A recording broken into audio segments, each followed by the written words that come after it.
Hey guys, welcome back. I have another instrument cluster this time and a Land Rover LR3. Well, I am actually guessing because this instrument cluster fit multiple of these vehicles. This is sent to me by Sergio D from Wisconsin. I don't have, let me see. Yeah, I don't think he marked anything on the back as far as the year or the VIN number, and I don't have in the paper anything. Yeah, I don't have the VIN number for the car. I think I can connect, no problem if it's still like that. So I already selected, since I don't have the entire vehicle or the VIN number, I just selected Land Rover Discovery, and that usually gets the deal done. All right, we're going to go over to the instrument cluster, and then we're going to do an actuation test. I'm going to scroll down and going to do each of the needles. Usually the tachometer, the one is doesn't give me the 50% exactly. Yeah, you see it's like a 12.750. Not sure what they did that. Just so you can see what I'm doing. So when I go over to 50%, instead of 50% is 51%. You see? All right, so but let's see if the needle moves. This is before repairs, or this is just a test to try to confirm the gremlins, which are really common in this one. And the other reason that I do this test is to make sure the stepper motors, the screens, everything, the logic of the computer, even though it's an instrument cluster, it's a module, right? Is good. All right, so we want to start that. All right, so it looks like that is okay. All right, I'm going to just exit here. That should make the needle go back to zero, and it did. All right, so we're going to do the fuel gauge. And the fuel gauge is very unique. This is very important always for myself in the bench test to make sure that I go over to the 50% and see exactly where the 50% is. So when it goes back to the car, it's not going to give incorrect readings because, like I said, this is the only needle that is based on each car. All right, so I'm going to start at. All right, so this one, as we can see, is perfectly in the middle, and we have actually kind of like an arrow. It's a little hard to see because of the reflection, but it's exactly a position in there. I'm going to exit, and we can see that middle position, so that is good. All right, go over to the temperature gauge. I'm going to go over to 50% as well. When it's not connected on the temperature, it goes to maximum on this gauges as we see now. All right, so we're going to start 50%, and that is a little lower. You see, this is what I like to always take pictures to make sure the positions of the needles after the repair and in the exact position. Those are the two that I really want to always take care and mark properly so they go back and there's not like an overheating issue or too cold or showing empty when it's not and so on, right? All right, so that one looks good. The last is going to be the speedometer. I'm going again to 50%, and this one, the rest, they do mark 50% exactly. So they're going 5% increments. All right, so let's go into this. That should be reading exactly at 12 o'clock, and it is. So, all right, so all the stepper motors are good. I can see it has 196,131 miles. The rest all seems to be working good. I can also check lamps in here, and I usually do this so it's uh, not too long of a video. Let me just see what I can see that.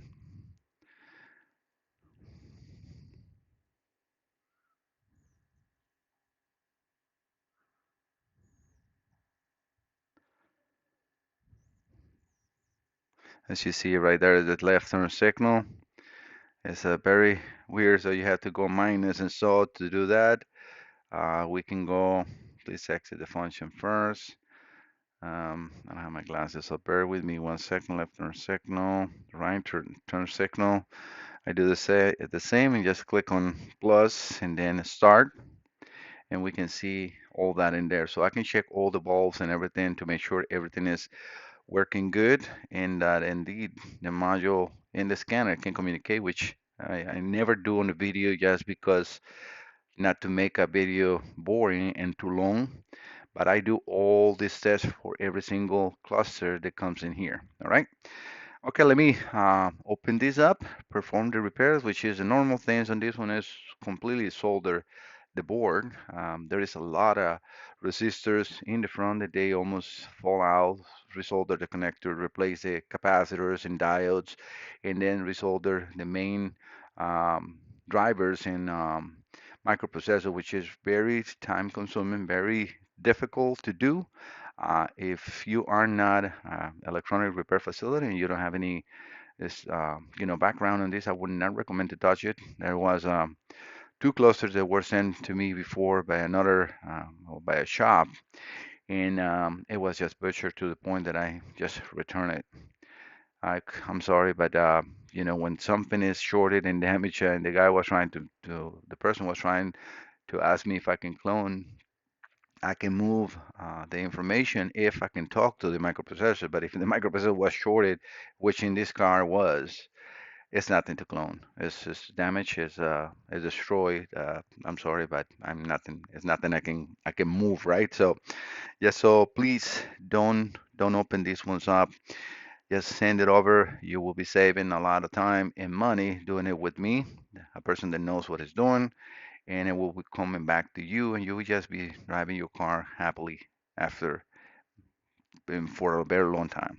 I have 100% success rate on this one. I did repair another one that was very butchered, but not to the point that the microprocessor was destroyed. And I ended up moving the main microprocessor and flash memories and some other things in the board in order for that one to work to a donor that he provided, and it worked. That was a very, again, very intricate, very difficult repair, and the customer is very happy. His car, after like 3 years sitting in his garage, is finally able to drive it, and that was like a year and a half ago, and it's still driving strong and very beautiful car. He's happy, but that was the same thing. Somebody tried to attempt a repair and destroy his board. You can go into my YouTube channel and you will find all the LR3. I created a playlist. So if you're here, yes, do go over to my channel. And of course, don't forget to subscribe and then look for that playlist. Also, if you have a computer or cluster sent to repair, just look for MikeSalazarDiagnostics.com. Yeah, my name is spelled MAIC and sounds as Mike. SalazarDiagnostics.com. You can click in here. That will open your email browser. There is also a Let's Chat button that will right along the website. If you click in there, please add your telephone number and email so I can contact you, because when you leave the chat session, all I can see is your information, but you're no longer there. So I can no longer talk to you until you come back. So just make sure that you understand that. It's just the way chats are, right? All right, guys, let me stop in here. Let me perform the repairs, and I'll be right back. All right, guys, instrument cluster is done. As you see now, I have it nice and clean, looking sparkling like new. I talked to Sergio, and this actually is a 2005 LR3 HSE. So I got everything ready. Let me just turn this output on, turn this on. And then I'm gonna have to reconnect the scanner. I'm gonna wait for the actually BCI to boot up. Still in the process of boot up. And then I've tried to not have to reconnect because I didn't turn the scanner off, but the MDCI and all that stuff was off. So let's see if I can reconnect. Try to save time, right? And that's the connector terminal normal, reconnect. Let's see if he let me.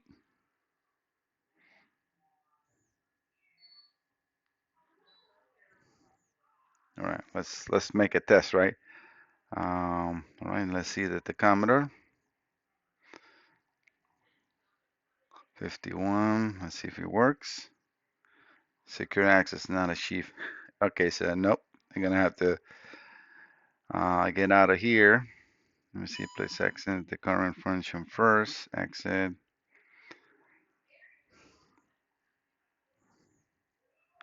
Let's try it. I'm trying not to come back completely to the main menu. It's a good test if you're working on a car, you turn the ignition on and see if it works, right? Obviously, it's not going to read any beam because the whole car is not here, but we'll see. I'm using the top-down Phoenix Mac for this. All right, let's try one more time.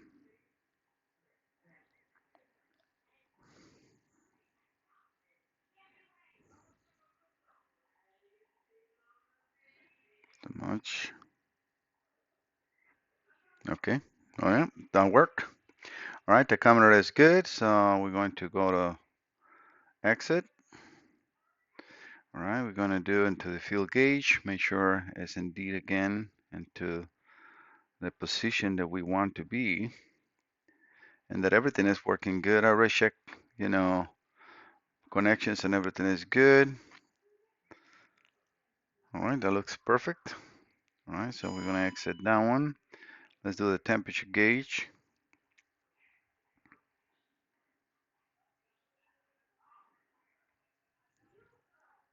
That looks perfect too. And finally, let's do the speedometer. I'll do the blinkers in the video as well so you guys can see that that is indeed all working. I would like to have a complete bolt check like other manufacturers do, but not a Land Rover.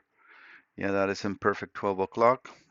Let me just make sure I'm not saying something, you know, I'm looking into actuation. This is the menu, you know, that there is no like another sub menu in there. So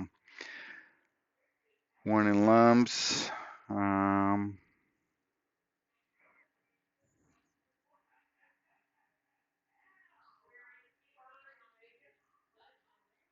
yeah, there is no warning lamp function. Yeah, no, there is absolutely no going to the whole bulbs. All right, so we're gonna turn that on. So that will be the right side, and we can see it's working.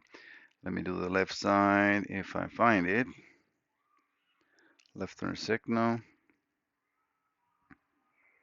and that is in there. So, okay, everything is working good. All right, Sergio, your instrument cluster is good to go. I will be contacting you shortly to collect payment and send this your way as soon as tomorrow. All right, guys, thank you so much for visiting the channel. Don't forget to subscribe. See you next time. Bye bye.